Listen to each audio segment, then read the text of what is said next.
Basically, those parents are me and Diana. There was two network people, Scott Siegler and Carla Singer. Insanely, both had been at Brandeis at one point, and they were over at CBS, and they more or less we were friends, whatever. And Scott said, we should do your story about some hippie parents, and now you're here and in the mainstream more or less. It might be interesting. And another friend of ours, Jim Bellows, who was the editor of the Herald Examiner, and his lovely wife Kevin, they are good friends of ours. They have a young boy, Michael, and one day we're sitting there, and Jim and I are in sweatpants and Michael comes in. He's in a suit, tie, all dressed up, bright as they come. And I go, "Where are you going?" He goes, "Going to a Young Republicans meeting." And here's Jim Bellows, this legend of journalism and counterculture, and I just thought, whoa, there's something going on. And that was kind of the beginning of the character of Alex, where you fought your whole life on one side, and then you have a son or a daughter so much smarter than you, and on the other side, and so that was the beginning of that. The interesting thing is that when we cast Michael Fox, I didn't want him. The first guy, so we had an extremely talented casting director, Judith Weiner, and we had worked together. She had put together the Making the Grade cast, and they were overlapping here in time. So Judith had found this young guy in New York, never acted before, Matthew Broderick. So Matthew was the first one to read for Family Ties, a part of Alex. And I said what any normal, I said, yes, get him a pen, let's make a deal. And then that deal fell through. I think Matthew got a sense of just what other opportunities were out for him in New York, didn't want to come to California. And Mike Fox was the next guy I saw. And I just thought, and Mike is such a gifted actor that he could make his choices, very specific. So he can play any role anyway. And he had made a very specific choice that day in the room at Paramount to play the darker side of Alex Keaton. And it didn't work. You have to believe me that it didn't work. And I said no. And Judith Weiner said, call him back. Chase him. You've made a mistake. He's the guy. I go, Judith, I created the character. I think I have some idea of who he is. And it's not Michael Fox. She goes, it is. I go, Judith, please. So our relationship, we're like a married couple now, because that's how we work. And so I said to her, are you mad at me? And she said, I'm disappointed. I think we really are married, But I wouldn't see him. She kept saying, see him again. And I wouldn't see him again. I just said, I know it's not him.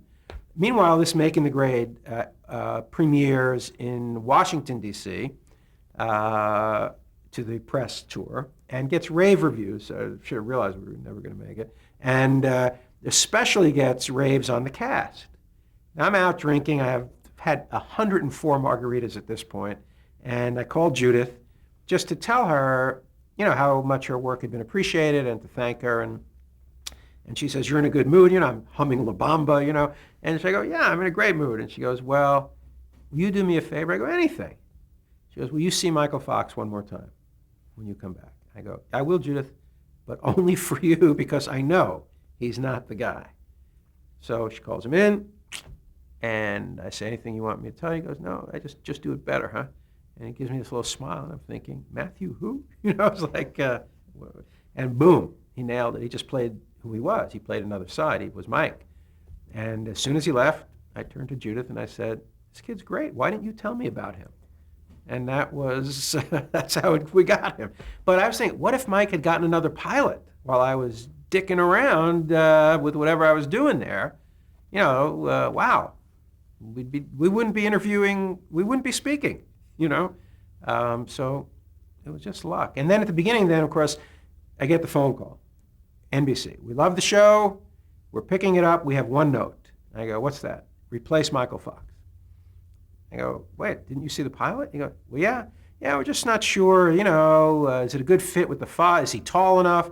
I go, well, that's how we cast now, by height? I mean, let's get Wilt Chamberlain. I mean, what are you talking about? He goes, well, is he the kind of face that's going to be on a lunchbox, Brandon? I go, maybe a thermos. I mean, who knows? How do you cast a show this way?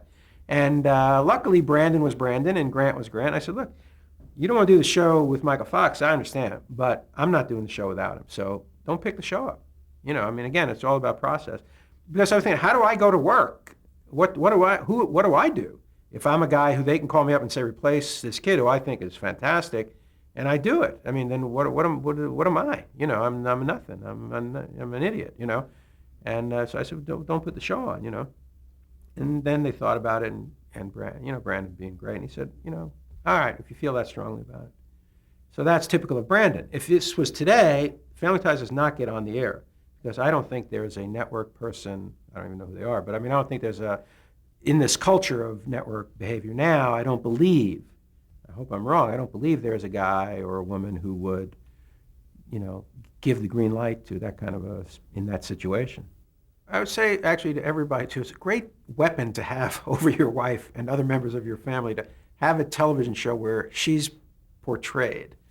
My daughter would always say, you rewrite your part. You get to write your part over, and you always make the father look so good, You were not that good, And Dan, if we were in a fight, she would go, I don't want to see this next week on Family Ties.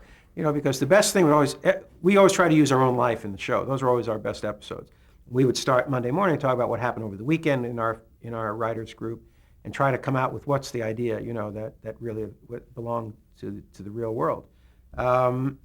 So obviously the thrust of the show changed.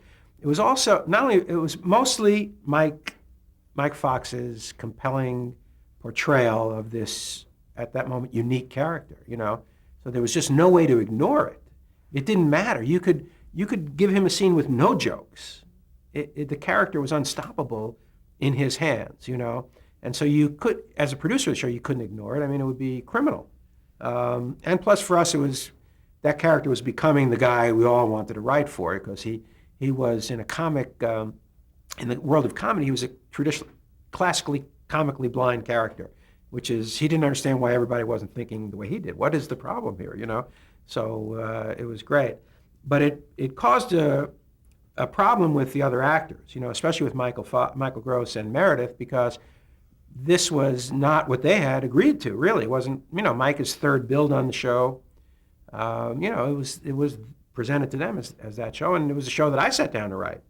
My famous line to Judith Weiner when we couldn't find Alex was, look, this show isn't about the kids, but every game plan at the half, you need to adjust. So luckily I had been taught by Grant, and Grant had this odd belief that in any situation you told the truth, which was counter to most Hollywood behavior. But it's just, you tell the truth. You just have to tell the truth. Everyone knows what the truth is. So we had a meeting, cordial. Michael Gross and Meredith are extraordinary talents and extraordinary people. I said, you know what? This is not the show any of us signed on to do. It's not. And it's going to change. And I think there's going to be enough here for you to be very happy. And I promise you that I will personally go through every script to make sure that what they were most afraid of is that they would become generic parents, the parents. And I think that happened sometimes, more than once, more than twice.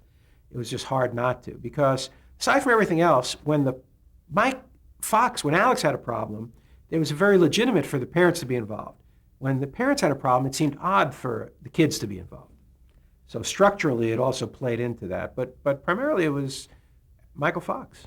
That was a hard thing for all of us to realize, because, as I said, in a sense, it wasn't what any of us had signed up to do. And I was, at the beginning, less interested in writing about the kids. I was really interested in the dynamic of a couple that had been together long-term, that were still very physically active and attractive to each other, in a house where there was romance, and where the parents' relationship to the kids reflected kind of the expanded lanes of communication that what was going on now, represented the way families were changing. We gave our kids so much more leeway than I was given as a kid. My father was working all the time, never saw him.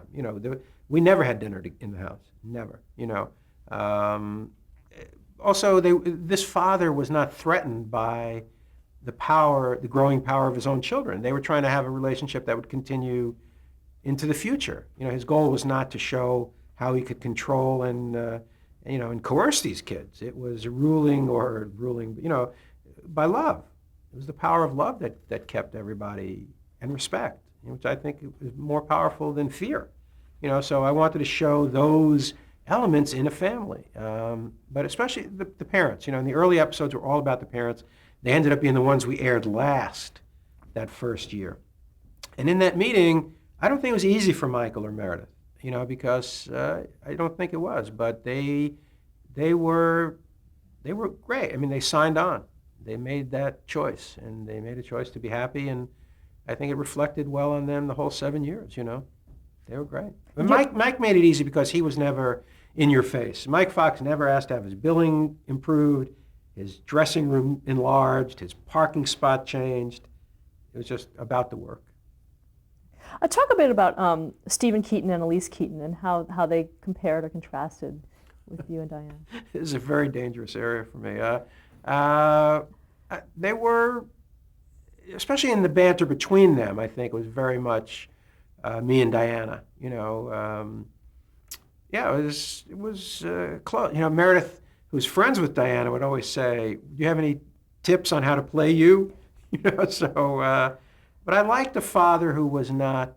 I think Stephen Keaton probably was a better father than I was. I think my temper. I was always trying not to have that explode. I think Stephen Keaton was maybe more comfortable. Although he had what he had to contend with in Alex was something. With my family, not to reveal too much. But the hardest thing was that we had achieved some economic success. This was difficult for me. I remember one time I said to one of my daughters, I know, what my problem is? You have wealthy parents. And she said, well, hopefully you can understand how that's not my fault. But it was always like, I was always on the watch. Are we screwing this up? This money can be so corrosive, it's just, and maybe even holding them to a higher standard, I think Stephen Keaton was a guy I really admire. I really admire him because he, as different as his son was, as inscrutable or unknowable, he loved him. He really loved him. He loved his kids and he loved his wife, and I think he was a good man. The interesting thing with Meredith's character, the audience doesn't like it when the mother gets too silly. We used to have that, you can't screw around with mom. The father could do anything. But the mother needed to be there to ground the show. And I think Meredith struggled under that, because she wanted to be funnier, and she's really a gifted comedian. But sometimes what the team needed, what the show needed, what our game plan needed was her to be the voice of the audience. And I think that's a hard role sometimes.